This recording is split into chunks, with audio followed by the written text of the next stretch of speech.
सो question है for parallel circuits is dash is the quantity analogous to reactance in series circuit. तो inductance, impedance, acceptance या capacitance. देखिए my dear students, आप सबको पता है ये सीरीज में इम्पिडेंस क्या होता है हमारा, दिस। जब हम इसका इम्पिडेंस को रिवर्स करते हैं तो अपने को मिलता है एडमिटेंस और ये बन जाता है दिस विल। तो रिएक्टेंस का पैरेलल सर्किट्स में, ये पैरेलल में, ये सीरीज में, इस टर्म को कहते हैं सक्सेप्टेंस।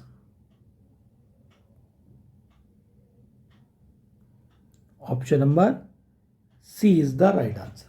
ठीक है, चलिए नेक्स्ट क्वेश्चन पर। In induction motor the synchronous speed is directly proportional to frequency, inversely proportional to frequency, directly proportional to the square root of the frequency और inversely proportional to the square root of the frequency. तो as we know that ns equals to 120 f over p, where f is frequency, p for pole, ns is synchronous speed। सो आप देख सकते हैं ns is directly proportional to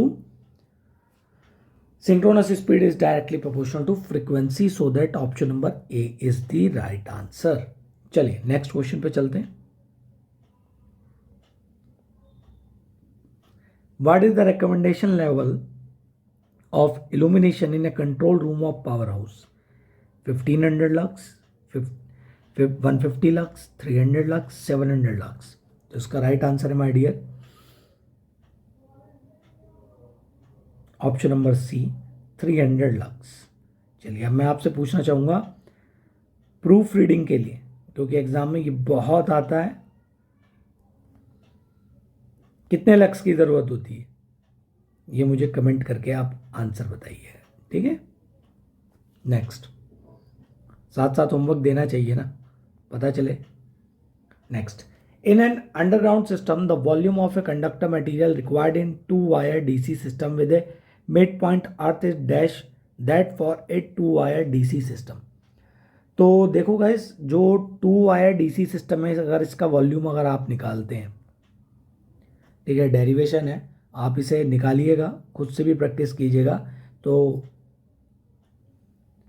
ये आता है आपके पास VM square, P for power, L for length, W for, ठीक है, पावर, वॉटेज, वेट, उसके बाद ये है VM क्या है हमारा, वॉल्यूम। तो माय डियर यहाँ पर अगर आप देखें तो यहाँ पर टू वायर डीसी सिस्टम के लिए अगर बात करी जाए, mid point earth,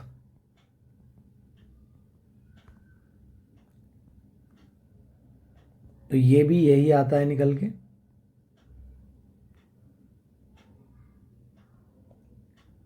this, so my point was that कि option number C is the right answer, यानी दोनों के लिए ये क्या रहता है, सेम। ठीक है, तो voltage, length, weight, power, resistivity, this is your volume. Confuse मत होना, ये वॉल्यूम है, मैं लिख देता हूँ यहाँ पर, तो दोनों के लिए सेम रहता है। तो एग्ज़ाम में ये पूरी एक टेबल चार्ट आप बना लो, जिससे आपको बहुत ज़्यादा हेल्प होगी। Which of the following bridge is a mutual inductance bridge? Option A Owen's bridge, De Sauty bridge, Maxwell Wien bridge, या डी हैवीसाइड कम्बल ब्रिज। तो ऑन्स ब्रिज किस लिए करते हैं भाई? इंक्रीमेंटल, बताया था मैंने आपको, इंडक्टेंस को कैलकुलेट करने के लिए।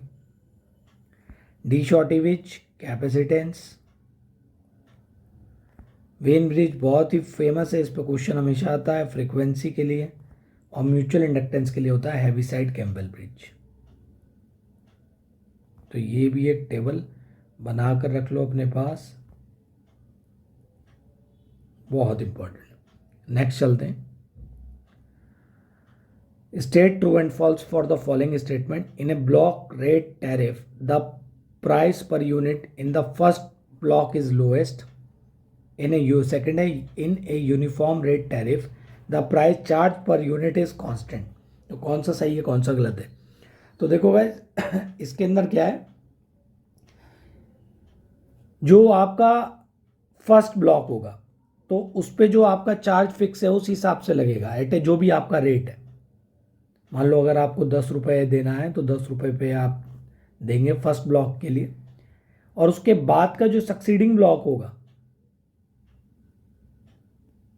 है ना, उसके लिए आप का जो प्राइस रेट है वो रिड्यूस हो जाता है ना। देखो बाहर की कंपनी में, बाहर के देशों में रिड्यूस होता है, ठीक है। अगर आपने 100 यूनिट कंजप्शन करा तो आपको 10 रुपये चार्ज देना पड़ेगा, लेकिन उसके बाद अगर आप करेंगे तो प्राइस रेट आपका कम हो जाएगा, 9 रुपया 8 रुपया जो भी होगा।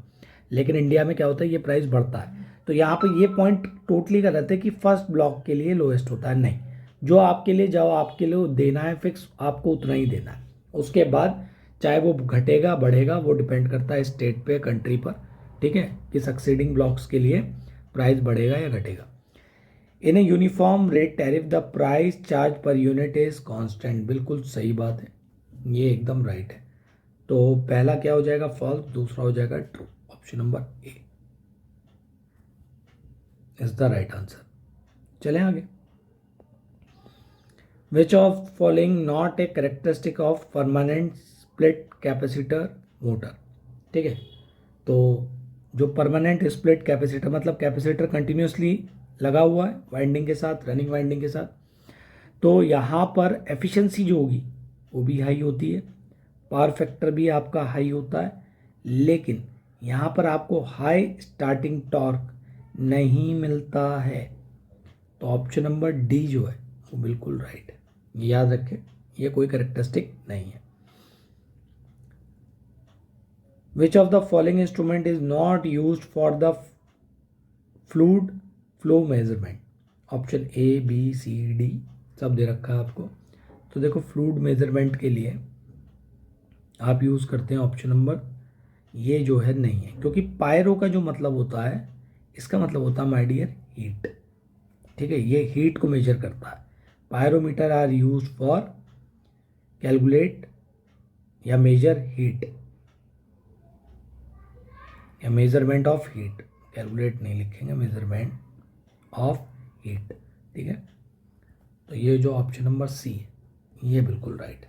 बाकी ऑरिफिस, पायलट ट्यूब और हॉट वायर एनोमीटर, ये सब आप मेरे को कमेंट में बताएं किसका आंसर क्या क्या है। नेक्स्ट क्वेश्चन है, in case of indirect arc furnace the power factor is approximately कितना होता है। देखो यार, इनडायरेक्ट आर्क का इफेक्ट मैंने बताया था, लैगिंग होता है हाई, और आर्क को प्रोड्यूस करने के लिए हाई अमाउंट ऑफ करंट को ड्रॉ करना पड़ता है, so that your power factor will become lagging. यहाँ पर option number A is the right answer, 0.85 lagging. Next है, कौन सा इसमें से गलत है, कहता है delta system the line voltage and phase voltage are equal. ठीक है, बिल्कुल सही बात है, it's right. When a star connected load is supply by voltage in ABC phase sequence the line voltage lag the corresponding phase voltage bye 30 degree. ठीक है, तो ये वाला पॉइंट जो है ये रॉन्ग है। ठीक है, तो इसमें कौन सा हो जाएगा, ट्रू और false. Option number D is the right answer.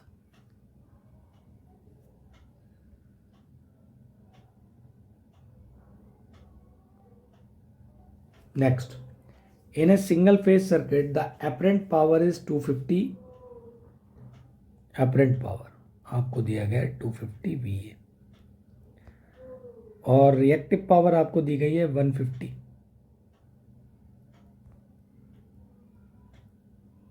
VAR। तो आपको बताना है एक्टिव पावर।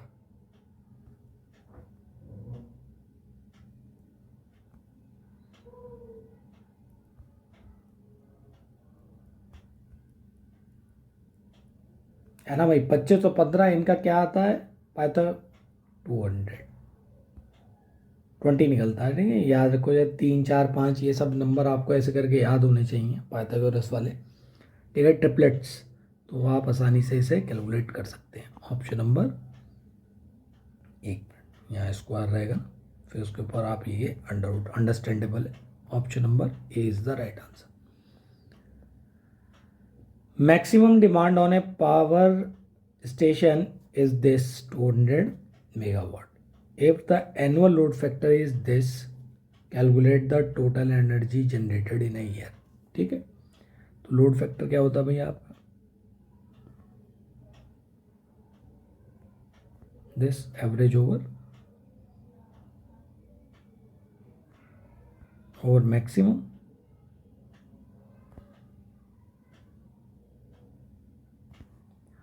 यहाँ एवरेज जो है आपका कैसे हो सकता है भाई, नंबर ऑफ यूनिट्स, ठीक है, maximum demand multiply by time. तो एनुअल है टाइम, तो आपको कैलकुलेट करना है 0.5 number of units, maximum demand है आपका 200, टाइम आपका पूरे साल भर का निकाल दो 365 मल्टीप्लाई बाय 24 10 का पावर 6. जब कैलकुलेट करोगे तो नंबर ऑफ यूनिट्स आपके पास आएगी, ये 1 हो जाएगा. ये आपको इसका पता ही है 876 आएगा मल्टीपल. याद रखो ये सब चीज़ें एग्जाम में ना शॉर्टकट्स बड़े काम आते हैं ये सब. Kilowatt hour, option number A is the right answer. ठीक है, याद रखना है, ये सब बहुत ज़्यादा हेल्प करेगा आपको. चलिए नेक्स्ट चलते हैं. In a magnetic circuit, the magnetic coil has a 10 turn and the reluctance of the magnetic path is 250 ampere turn per Weber. Find the value of inductance.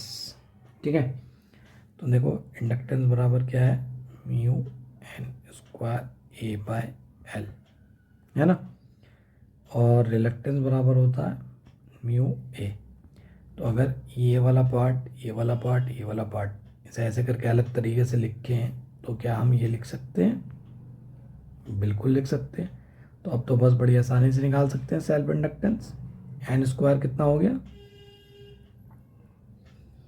Magnetic path reluctance कितना हो गया, which is equals to 0.100/25 0.4 henry. Option number C. देखो इसमें गलती हो सकती है, तो ऑप्शन देखो बिल्कुल पास पास रखे हैं जिससे गलती कराई जा सके एग्जामिनर द्वारा. इन सब चीज़ों का ध्यान रखना आपको. A typical squirrel cage induction motor will be dash starting torque with dash starting current when started direct online. ठीक है, इंडक्शन मोटर में क्या होता है भाई, आपका कॉपर एंड रिंग बार से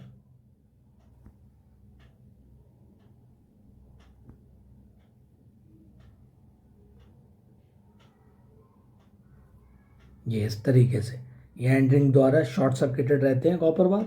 तो ये जो है इसमें कोई स्लिप रिंग वगैरह नहीं होता. It will be around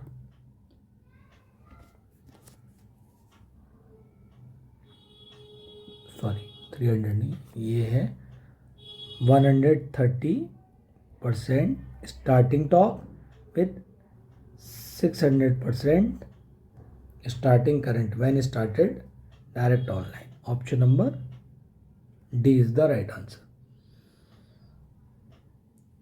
Which of the following is used for this? ये बहुत आसान है यार, इस पर तो बिल्कुल टाइम वेस्ट नहीं करेंगे. Option number A is the right answer. Impedance, that symbol is use for impedance. Next है is the most common dash is the most commonly used material for the insulator of overhead line. तो इसका answer है यार option number B, porcelain का. ठीक है, बहुत अच्छा रेजिस्टेंस प्रोवाइड करता है हाई वोल्टेज लाइंस के लिए. तो ये ऑप्शन नंबर बी जो है वो बिल्कुल राइट है.